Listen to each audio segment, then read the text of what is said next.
Welcome back to episode 15 of the Living Room Chat podcast. Ryan Bloomfield here, Matt Barrell there. How are you doing, Matt? All good, mate. Nice to be back. Another episode of the pod. Absolutely. Thursday recording today rather than Friday. Yeah, mixing up. Throwing me all out of sync I know. with our usual routine. I know. I've got a take on tomorrow and it's like, needs to be done. Needs to be on the market for the weekend. So Is that a seller who's just like, wants it on the market? No, to be fair, it's a mate of mine. Oh, okay. And it's empty. And he's like, I just need it sold straight away. And I was like, I feel like I kind of need to do a good job for him, basically. Those are great though, aren't they? When the seller's just like, it's empty, I want it on the market and sold straight away. It literally was, yeah. Nothing makes me happier than getting that call. Absolutely. So I said, because Lawrence has been away, so we couldn't do it yesterday or today. So I was like, cool, we'll do it Friday morning, straight after my networking. And then I've got Saturday, I haven't got any appointments in the moment, so I can just edit everything, get it up and running straight away. That's the plan. Cool. So sorry about throwing you out of sync. But what's new with you anyway since we last met? How's things? How's the world of Matt Barrell's estate agency? Well, so estate agency world is okay. Got some sales, got 2 coming on the market today, which has been fun getting those ready. And I'm turning 30 at the end of the month. So it's not far off, isn't it? I'm feeling all like reflective and, you know, it's a milestone. So it is a milestone, but I suppose nothing changes. But then it does. My mindset changed a little bit at 30, to be fair. I can feel myself changing. Not changing, but I feel quite ready for it. And the last couple of birthdays, because I've been thinking about the next year before I get to it, I've been thinking about turning 30 a lot. So actually turning 30 doesn't... It's not a big change, to be fair. No. It's just another year old, another year wiser. But at some point it changes, doesn't it? I remember being really excited about turning 18. Yeah. And then at some point you go from being excited about birthdays to dreading birthdays. Yeah. I don't really care about them, to be honest with you. It's just another year. Well, when you get to like, I'll be 33 this year. Will I be 33? Yeah, I'll be 33 at the end of this year. Yeah. And it's like, until you get to like 37, 38, again, you don't need to worry about turning 40 for 5-6 years. So I've got about 5-6 birthdays where I just don't really care. Yeah, just enjoy it. Live in the moment, as they say. There you go. It's good you got a couple of sales, because I know you want to get all your sales done, as many properties under offer before you go away. Because where are you going? America again? California. Yeah. When did you fly out then? Like on my birthday. On your birthday? On my birthday. Which is the 30th of March, yeah. Nice. Know that shit. Well remembered. Yeah. And California is 8 hours behind us. I fly on my birthday, so I get like bonus hours of my birthday, because I'll be on the plane going back in time. Although you're not really, all you can do is sit there watching a film. I'm going to sit there. I'm going to be very strategic, because I'm hiring a car on the other side. Yeah. So I like to have a drink on the plane. I'm not a great flyer. Right. So I like to have a few whiskies to kind of settle me down. Yeah. But you can't, because you need to hire a car. But I can't, because I'm hiring a car on the other side. But I think if I have the airport beers, a couple of whiskies as soon as I get onto the flight, set me up for a nice sleep. By the time I get out of the other How long's the flight? 10 hours? It's like 10 or 11 hours, yeah. Yeah, what's the rule? 12 hours bottle to throttle, isn't it? I don't know. Yeah, apparently like 12 hours is just about the limit, where if you drink and then stop and don't drink for another 12 hours, you should be fine to drive. 12 hours? Yeah. Yeah, so a few on the airport, set me off to sleep on the plane. Just be careful. By the time I've got out the other side. Yeah. Yeah, a bit risky actually putting this out in the public domain, but I'll be sensible people. I definitely think there's some coppers in America, California, what are they called? Highway Patrol. Highway Patrol, yeah. Oh, that's that guy who does a podcast. He's got 27 listeners. He's definitely drinking. He said he was going to drink on the plane, and now he's drunk. I'll be all right. I'll be very sensible driving as well, I feel. Cool. Good stuff. Well, that must be quite exciting, though. Yeah, looking forward to it. Have you ever driven in a foreign country? Do you know what? I don't think I have. No, I haven't. No. I haven't. I mean, I've driven motorbikes and dirt bikes in America, but it's not really. You have to be on a different side there. You're still on. Yeah, but no, I'm not. We didn't go on the road. It was just on the land. Ah, okay. So did that for a couple of holidays. But yeah, I've never actually driven on the road or had official. I was only like 15 at the time as well. Oh, okay. It's a bit different. Yeah, I've done it before, and it's the weirdest thing is just being on the actual other side of a car rather than being on the other side of a road. Yeah, that makes sense. Because all the traffic, you're rarely on a road where there's no traffic at all. So you're kind of following the traffic anyway. Yeah. It's just being on the other side of a car that's a weird bit. Yeah. No, makes sense. You'll work it out. I'll figure it out. I'm sure like within a day or so of doing it. It'd be a bit worrying to start, and then you'd be like just plain sailing from there. So anyway, that's what's going on with me. Awesome. How's Tricks with you? Yeah, it's been a bit of a weird month, to be fair. We've had we've had some valuations booking, which is great news. Got a couple that are ready to come on the market, but not just yet. Yeah. So I've got 2 or 3 kind of like really close to coming on. Got one, as I said, listing a house in Bracknell tomorrow, which is cool. 3-bed, no chain, which would be nice. Hopefully have another one next week as well. Sales has been a bit, again, I think with lack of properties coming to the market for us, means lack of sales happening. Sure. And we're fine. Pipeline's still taking us through nicely, but just always need more.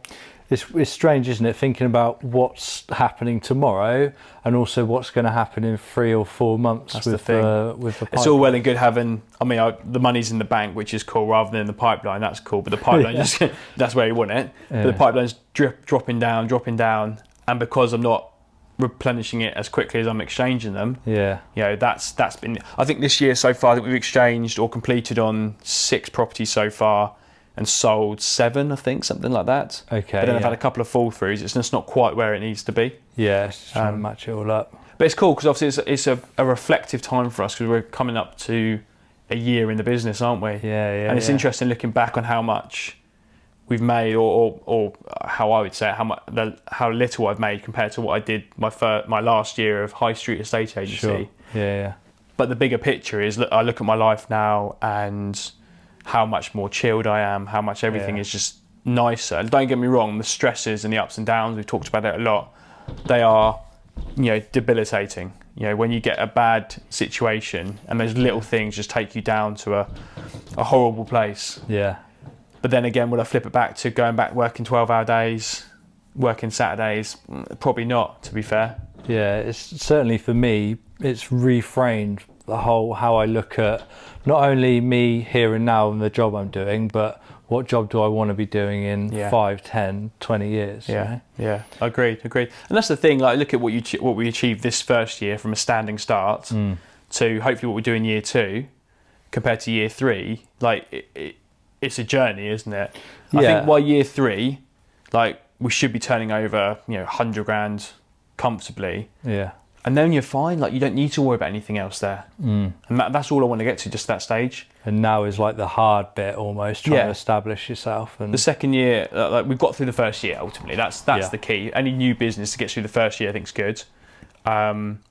And still got a roof over our heads. The mortgage we've still paid, so that's all. That's all that matters, really, isn't it? So what I've found happening to me is my sites, like you, I just want to get through the first year, whatever that meant, whatever that looked like, just get through it. And I have done quite comfortably, but I'm now around people who, like, you're more experienced, you're doing more, like other partners are doing more, and it makes me want to push do yourself. More, which is just a really good environment to be in.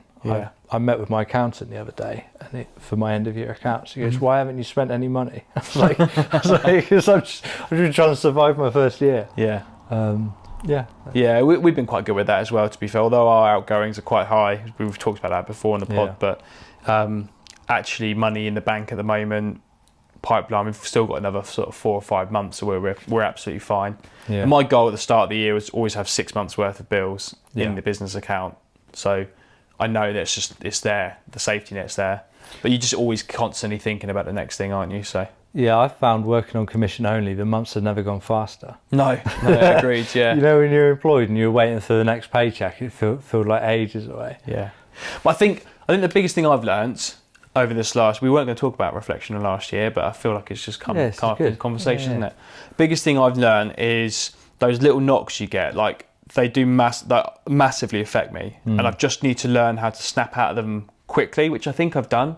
I can be really down one day and like, right, fucking grow up, go to the gym, go ride my bike, do whatever I want to do, just get out of it, and I come back refreshed and I start again, and the next couple of days are better. It's that quick reaction. Things that didn't affect me on the high street, like I had an email from this lady that wants to come on the market.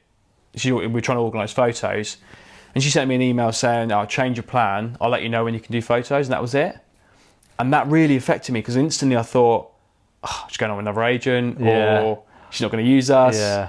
When really, I'm just maybe reading too much into it. I do that though. I think as well, because we work in a new way, the average public, or maybe even our own clients, they don't understand how invested we are And how much it emotionally means. and financially. Yeah. You're mate, you're spot on. You're spot on. You know, and like, I almost don't want to overdo the point, because like, I don't want to appear desperate. I don't want to like overdo it, you know. But I want people after they work with me to be like, wow, Matt really did put everything into that, you know. I think that's key. Yeah. So no, interesting. Well, I'm sure we'll talk a lot more about it over the next few weeks as we lead up to the official.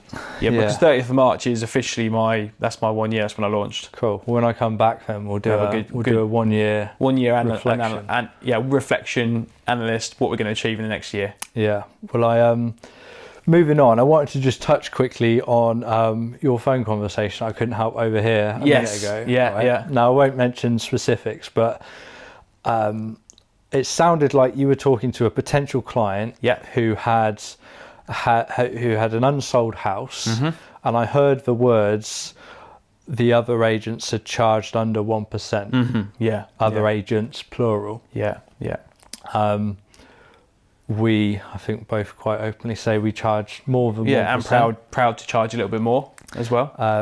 And it sounded like someone had been on the market with more than one agent. So the scenario is she's been this lady just phoned me out of the blue. I've never spoke to her before, and that was the first time I spoke to her, and that call came in, literally. Been recommended to me by someone who I've just sold and complete an exchange on their house. Recommended. She's been on with one agent, didn't sell. She then went on with a new agent, still hasn't sold. She asked me what my fees were on the call, and normally I'm not nothing to hide. No. So I said the fee that that's what we normally charge. How much is your house on the market? And straight away she said, well, both the other agents are charging less than that. I was like, okay, cool. Well, let's just I've literally spoke to you for 5 minutes. Okay. Let's just chill. Let me come and see you. Tell you everything we do, all the marketing we do, and the service we offer. And if you don't think it's worth what I'm willing to, what I'm suggesting, then that's cool. We can have a little chat and negotiate, and we'll come to an arrangement. 3 things will happen. You'll either agree, you won't agree, and you won't use me, or we'll have to book another appointment to discuss it again. They're the only 3 options that can happen. But it's funny, we talked about it before, people get so hung up on fees at the start, and it's irrelevant. It's just such the wrong thing to focus on. And when someone calls you and one of their first questions is, how much do you charge?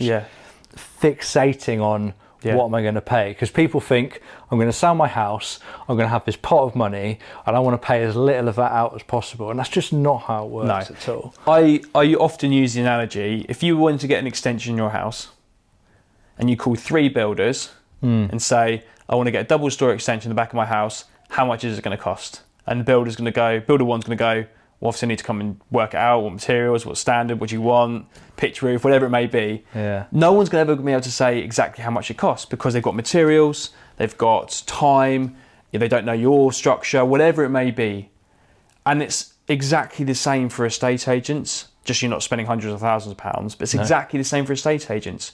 No one charges the same, because you don't know what marketing we do, the services we offer, how quickly we're going to be able to sell it. So how can you possibly know what you're asking? You're just asking a fee because that's what you think you need to ask, when really you're just asking a stupid question. Listen to what you've got to say, have the agents out, take on board all their points, what they do, and at that point, then you can say, well, they're charging 2%, they're charging 1%. I don't see any difference in what they're offering from what they've said, then I'm going to go with 1% agent. That's cool. The 2% agent didn't do good enough.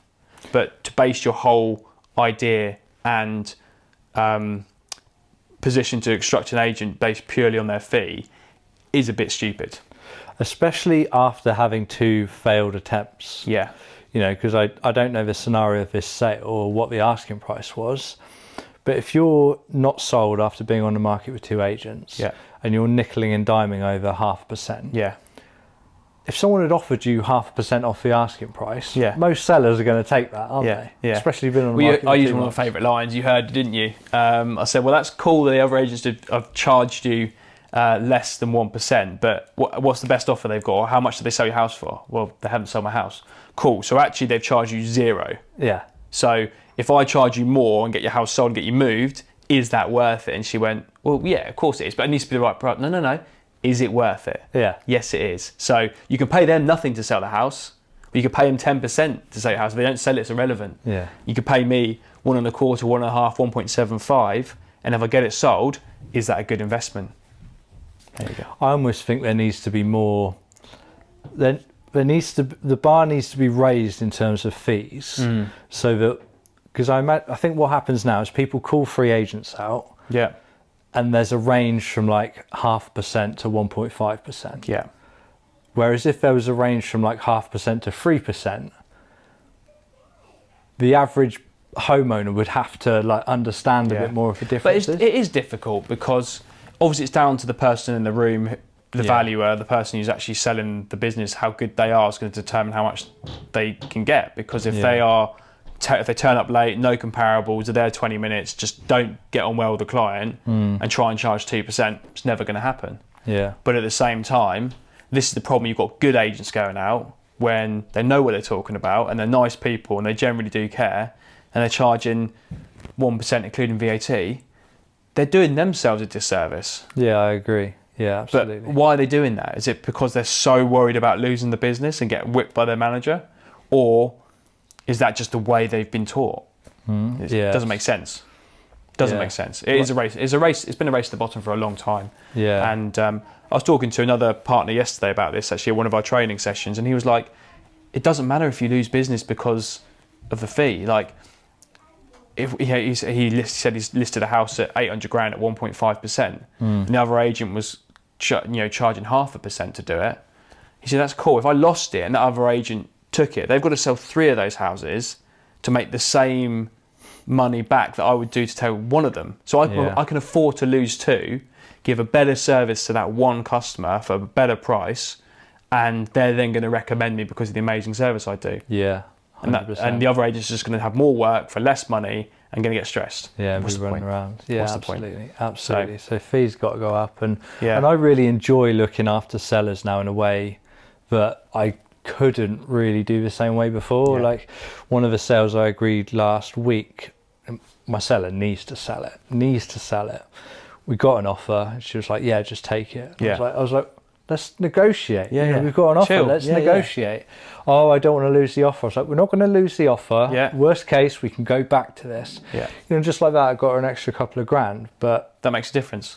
that, I've paid for myself there, and I'm not just going to jump on social media and brag about it. Look how amazing I am. But in those ways, that makes a difference. It certainly does, yeah. And I think I think the way I look at it now is fees and price to a certain extent is irrelevant. Like, am I giving the best possible service to this client? Because if I am, then naturally things should fall into place. And if they don't, I know I can hold my head high and say, I've done everything I should have done, been the best estate agent I possibly can for this client. Yeah. What else can we do? Yeah. And it's up to them if they absolutely. want to make a decision from there. So, if something's overpriced, we can't. We're not it's magicians. overpriced, isn't it? Yeah. At the end of the day. Anyway, with the day after the budget that came out yesterday, should we talk about all the stuff relating to property in the budget? Yeah. Okay, next topic. section. Well, it literally wasn't even mentioned one single thing. No. But I don't know if that's necessarily an issue. There's been lots over the last couple of budgets with stamp duty, and I think the last budget they stopped stamp duty for first-time buyers up to a certain level, didn't they? Cut the bottom tier off. Yeah, that's it. So they've done a lot for it, but I do kind of feel like they missed an opportunity again, because they want to talk about growing the economy and getting things back to where it was again, and property always seems to be one of those biggest things to do it. It instigates people's moves, and that when people move into a house, they have to instruct electricians and builders or buy more furniture, and it helps with growing the economy. I definitely agree. I think the outlook though is positive for property, even though it wasn't mentioned. Because I think if you look at what was mentioned, we're not going into recession by the looks of it. No, we're going to encourage getting back to work and increasing productivity. Yeah. And then the knock-on effect for housing will be that actually prices don't go down. No. And we kind of stabilise. We don't really. I personally don't want anything to happen to house prices over the next year. I don't want it to go up, I don't want it to go down. I just want a level playing field where we can just get a bit of stability back before the next surge in prices, because it always happens. Like massive rise, level off on a dip, and then a massive rise again. Yeah. And that will probably come in 2 years' time, I reckon. I think we've got a year of chilling. I think there'll be a bit of stalemate between buyers and sellers. Yeah. Sellers are going to want their 2021 prices. Buyers are going to still be talking about, are they going to drop further? Yeah. But I think for the rest of this year, largely things are going to just truck along and stay much the same. I do think, I mean, motivated sellers, it doesn't matter what market they're in. If you've got a motivated seller, they'll always find a buyer. Yeah. Like getting that price spot on. And we talked about the other one, that one I sold in Tilehurst that had 90 plus inquiries and 22 offers. Yeah. Like, price it correctly, the buyers are there. I can guarantee our buyers coming from everywhere. It goes to show, doesn't it? I mean, I know we touched on it before, but I had the same when I put a parcel of land on the market, no planning permission, just a parcel of land, a really attractive price. My phone was just ringing off the hook. I had 100 inquiries in 24 hours. Yeah. And so there's always people looking. Absolutely, yeah. So I think the market is going to stay relatively stable. Mortgage rates seem to be, every single week we get an email from the company broker saying that there's better deals out again, this is happening, that's happening. Obviously the new norm is going to be 3.5-4%, but that's only based on the last couple of years. It was above that before anyway. Yeah. So it's just people getting used to it. Yeah, so I think even though there's nothing mentioned in the budget, I don't think it's negative for property. No.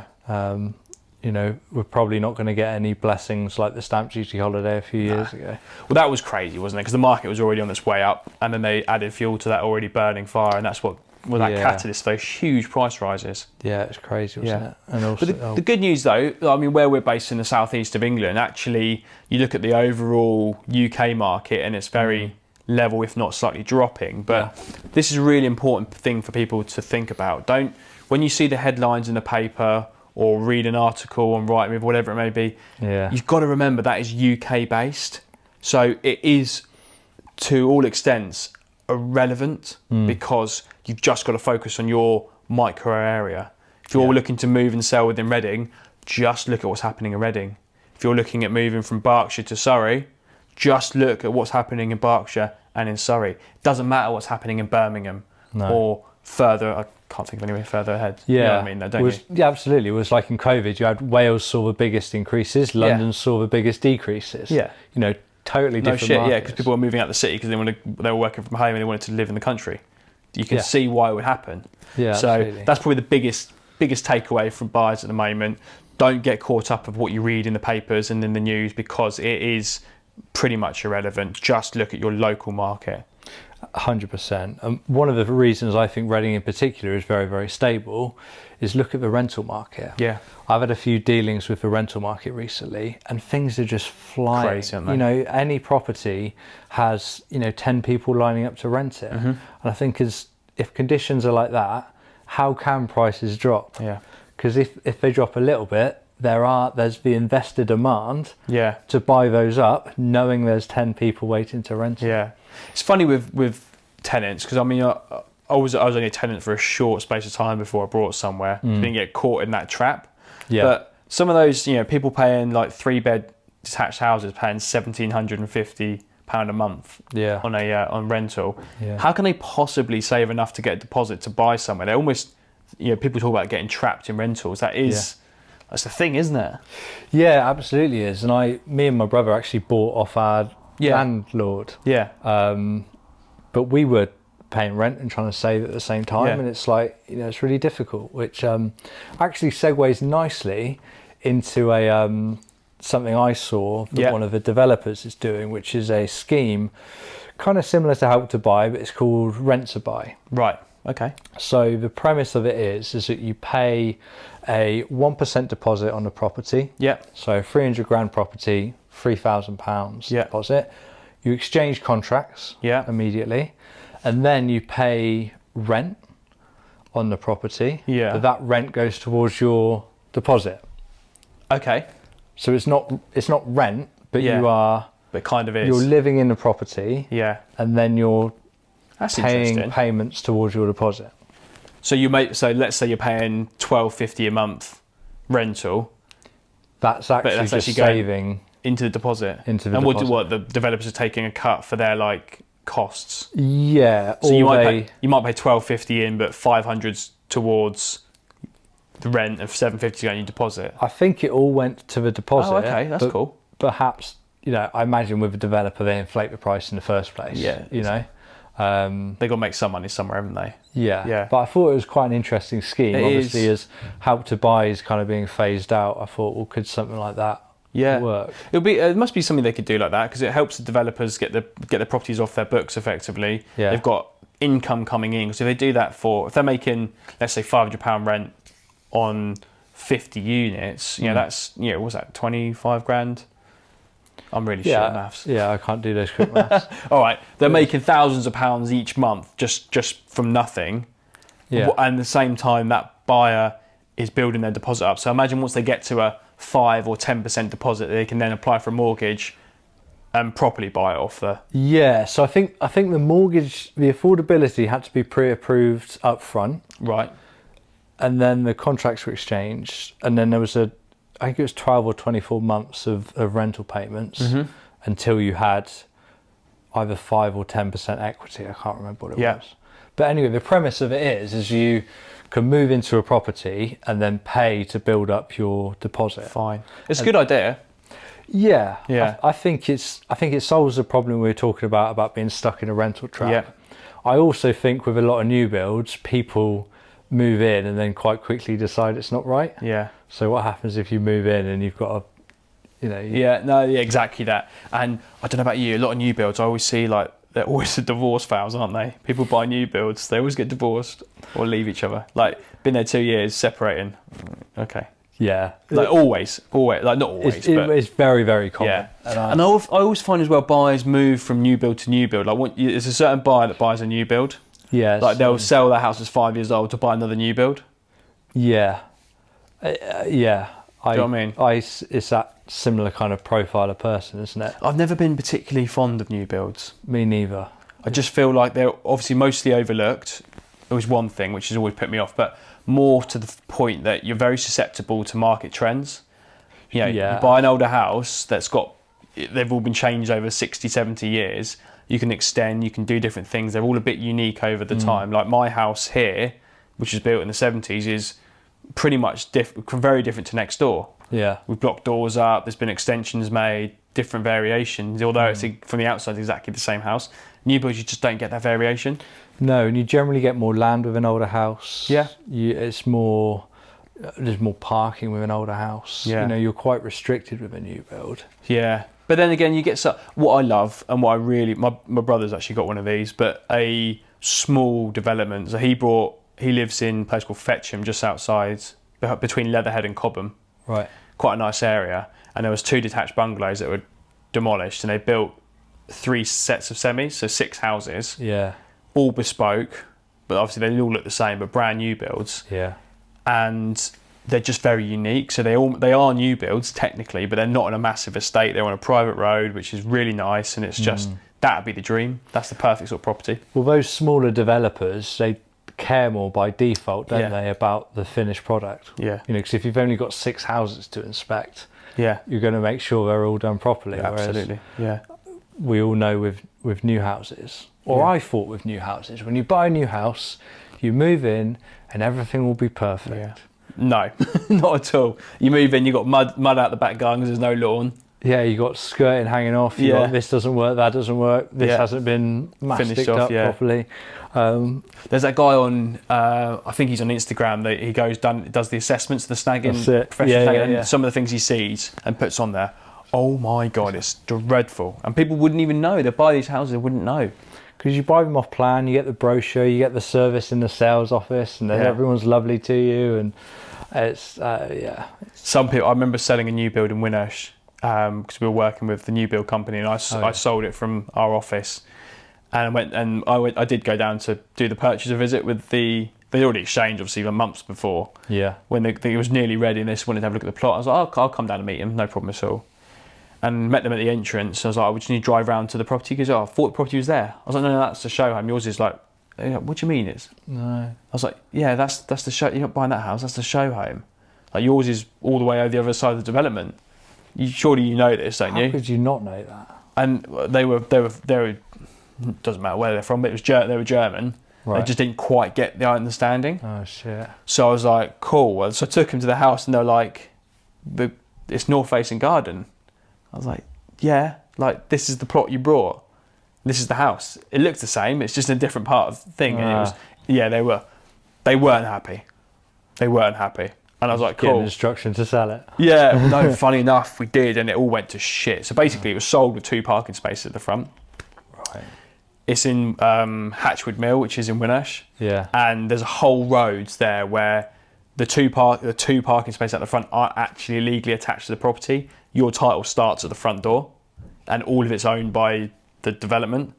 It's bad. So then you couldn't sell it with 2 parking spaces. You just got no parking.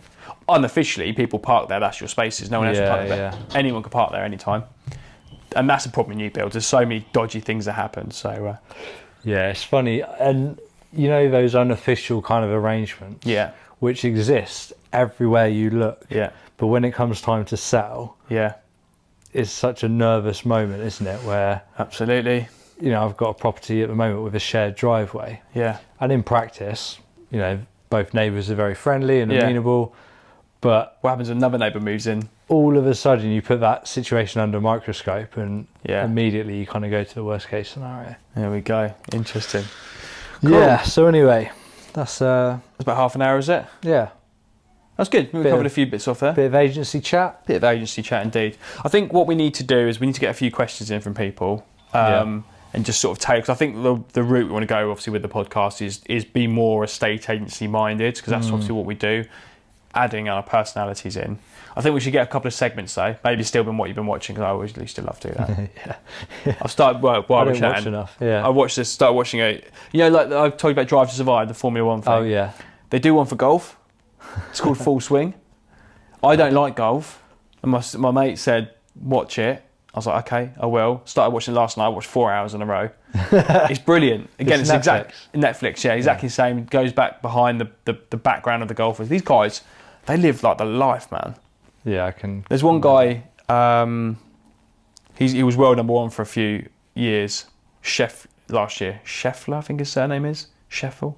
Anyway, he won 5 tournaments in a month and a half, winning like £2 million each time. Wow. So he won like £10 million or whatever it was in the space of about 2 months. Jeez. And then won the US PGA Tour, PGA Championship, which is one of the majors. Well, Netflix know how to make a sexy documentary. They've got a really good undertow. Like the golfers, you think they're like these like prim and proper professionals, and they're not. They're really not. Really. But they fly private jets everywhere. Yeah. Like there's two mates, Justin Thomas and Jordan Spieth, who are big famous golfers. Right. And they fly to a golf course in a private jet 40 minutes away to do a couple of rounds and then fly back. That's mad. It's madness, isn't it? Yeah. But fair play. Yeah. I've never seen all the things. They're always flying, all of them in private jets, everywhere. You got to be making. Well, even if you come like 30th, you still win like 100 grand. Oh really? Yeah. Because when you said about winning 2 million, I was like, surely that's like a best case. No. Scenario. Yeah, like I think one person came tied 6th, won $434,000, something like that, to come 6th. I mean, don't get me wrong, you have to do well to come 6th. Yeah.